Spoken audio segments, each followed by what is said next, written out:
बात आपके जहन में रहे कि ये मेन जो पॉइंट है इस वक्त इन तीनों पॉइंट में से किसी एक के साथ क्लोज है और दो के साथ ओपन है। ये क्लोज किसके साथ है वो भी अभी सीरीज लीड को जब हम यहाँ पर लगाएंगे। सिलेक्टर स्विच जो है ये एक सिंपल सा सादा सा स्विच है, लेकिन इसकी अफादियत उस वक्त बढ़ जाती है जब हम इसे वॉशिंग मशीन में इस्तेमाल में लाते हैं। वॉशिंग मशीन को हमने एक सिमत में घुमाना है या दोनों तरफ में घुमाना है, तो तब हम सिलेक्टर स्विच का इस्तेमाल करते हैं। सिलेक्टर स्विच ना सिर्फ वॉशिंग मशीन में बल्कि एयर कूलर में और पेडिस्टल फ़ैन में भी इसको इस्तेमाल में लाया जाता है, लेकिन वहाँ पर इसका इस्तेमाल मुख्तलिफ होता है। अगर मैं इसको खोल कर आपको दिखाने की कोशिश करूं तो आप यहाँ पर देख सकते हैं कि इसके अंदर जो टर्मिनल बने हुए हैं वो आपको 4 यहाँ पर टर्मिनल दिखाई देंगे, 1 2 3 4। वॉशिंग मशीन के अंदर इसके 2 टर्मिनल को इस्तेमाल में लाया जाता है और इसका जो सेंटर वाला पॉइंट होता है ये ऑफ पोजीशन होती है। पहले टर्मिनल के ऊपर आप 1 वे और तीसरे टर्मिनल के ऊपर आप इसको 2 वे मोटर जो है उसको गर्दिश में ला सकते हैं। लेकिन पेडिस्टल फ़ैन में और एयर कूलर में आप इसको जो उनकी स्पीड है हाई मीडियम और लो उनके लिए इसको इस्तेमाल में लाते हैं। इसके पॉइंट के ऊपर हाई मीडियम और लो स्पीड की तारें जो हैं लगाई जाती हैं। पेडिस्टल फ़ैन में इसकी शेप थोड़ी सी मुख्तलिफ हो सकती है, लेकिन काम करने का बिल्कुल तरीका वही है जो वॉशिंग मशीन में हम इसको इस्तेमाल में जैसे लाते हैं।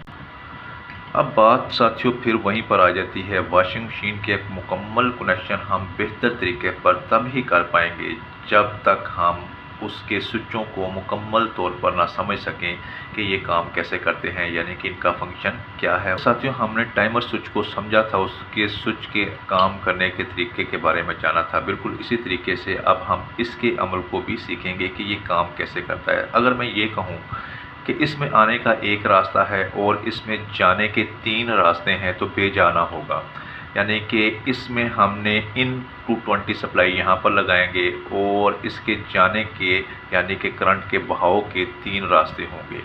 और ये 3 रास्ते कैसे होंगे, पर मैं 3 लैंप जो है वो यहाँ पर लगाता हूँ, उनके कनेक्शन करता हूँ और फिर आपको समझाने की कोशिश करता हूँ कि इसके 3 रास्ते जाने के कौन से हैं और इसमें करंट आने का एक रास्ता कौन सा है। तो यहाँ पर साथियों आप देख सकते हैं 3 अदद मैंने लैंप होल्डर ले लिए हैं और इनके मैंने कनेक्शन भी मुकम्मल कर दिए हैं, गो कि इनकी ज़रूरत नहीं थी। मैं यहाँ पर सीरीज़ टेस्ट बोर्ड के ज़रिए ही आपको समझा सकता था, बता सकता हूँ कि इसमें आने का रास्ता एक कैसे है और जाने के 3 रास्ते कौन से हैं, लेकिन हम ज़्यादा बेहतर तरीके से समझ पाएँ इसलिए यहाँ पर 3 लैंप होल्डर को इस्तेमाल में ला रहा हूँ। तो यहाँ पर आप देख सकते हैं कि इसके ये 3 पॉइंट हैं, 1 2 3। इन 3 टर्मिनल के ऊपर मैं ये इन तीनों लैंप होल्डर की एक एक तार को यहाँ पर लगा देता हूँ।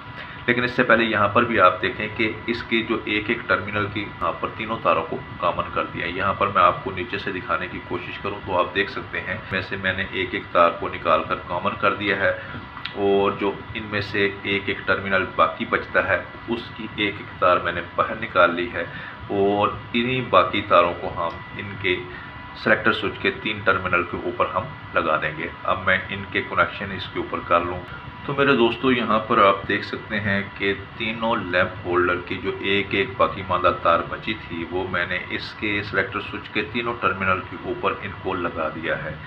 इसके सेफ्टी कवर को मैं यहाँ पर नहीं लगा रहा, इसलिए नहीं लगा रहा कि ये आपको टर्मिनल के ऊपर लगी हुई तारें जो हैं वो वाज़े तौर पर दिखाई दे सकें और जो इन सप्लाई यहाँ पर होगी जब मैं यहाँ पर पॉइंट लगाऊंगा तो वो आपको बेहतर तरीके से दिखाई दे। सेलेक्टर स्विच के ऊपर मैं नाप लगा देता हूँ।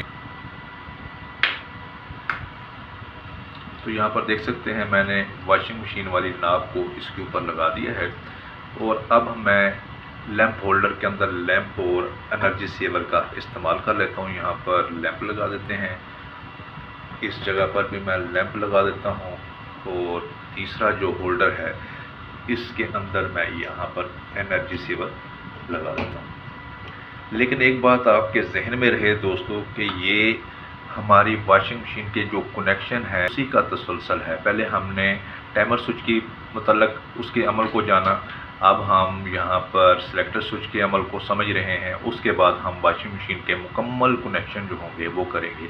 अगर मैं उस वक्त इन सब स्विचों के बारे में अलग अलग से आपको बताने की कोशिश करूँगा तो वीडियो बहुत ज़्यादा लंबी हो जाएगी और एक बहुत बड़ी वीडियो को देखना सब्र आज़मा मामला होता है। तो यहाँ पर जो इसके कनेक्शन की है, एक बात आपके जहन में रहे कि ये मेन जो पॉइंट है इस वक्त इन तीनों पॉइंट में से किसी एक के साथ क्लोज़ है और दो के साथ ओपन है। ये क्लोज़ किसके साथ है वो भी अभी सीरीज़ लीड को जब हम यहाँ पर लगाएंगे हमें पता चल जाएगा, और ओपन किसके साथ है ये भी हमें अभी पता चल जाएगा। तो यहाँ पर मैं सीरीज़ लीड को यहाँ पर अपने हाथों में लेता हूँ और यहाँ पर देख सकते हैं कि लैंप हमारा जो है ग्लो कर रहा है, और इसकी जो मेन यानी कि आने का रास्ता जो है ये मेन पॉइंट इसका ये है। और यहाँ पर तीनों लैंपों की जो मेन कॉमन तार मैंने यहाँ पर इकट्ठी की है उसके ऊपर एक जो इसकी सीरीज़ लीड की तार है इसको मैं लगाता हूँ। तो यहाँ पर आप देख सकते हैं कि ये लैंप जो है इस वक्त इस पॉइंट के साथ यानी कि ये वाला पॉइंट जो है ये क्लोज़ है। अब मैं इसकी नाप को स्टेप बाय स्टेप यहाँ पर घुमाता हूँ तो आप देखिएगा कि इनमें से जो अब ओपन थे वो क्लोज़ इनमें से स्टेप बाय स्टेप होते जाएंगे।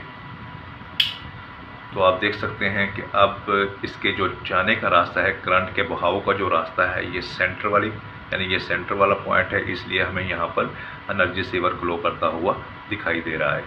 इसके बाद मैं इसकी नाप को मज़ीद घुमाता हूँ तो अब करंट के बहाव का रास्ता इस पॉइंट के साथ है, यानी कि इस पॉइंट के ऊपर लगा हुआ ये लैंप जो है ये हमें ग्लो करता हुआ दिखाई दे रहा है। उसकी वजह ये है कि अब करंट के बहाव का जो रास्ता है वो इस सिमत में है। तो ये मैं दोबारा इसको घुमाता हूँ। साथियों, मुझे यकीन है कि आप इनके पॉइंट को अच्छे तरीके से समझ गए होंगे और इसके काम करने का तरीकाकार क्या है इसके मतलब भी आप जान चुके होंगे। अब जब हम वॉशिंग मशीन के कनेक्शन करेंगे तो आप बहुत अच्छे तरीके से उन कनेक्शनों को समझ पाएंगे। लेकिन वॉशिंग मशीन में सिर्फ ये होगा कि हमने ये सेंटर वाली तार जो है यानी कि ये वाला जो पॉइंट है इसको इस्तेमाल में नहीं लाना।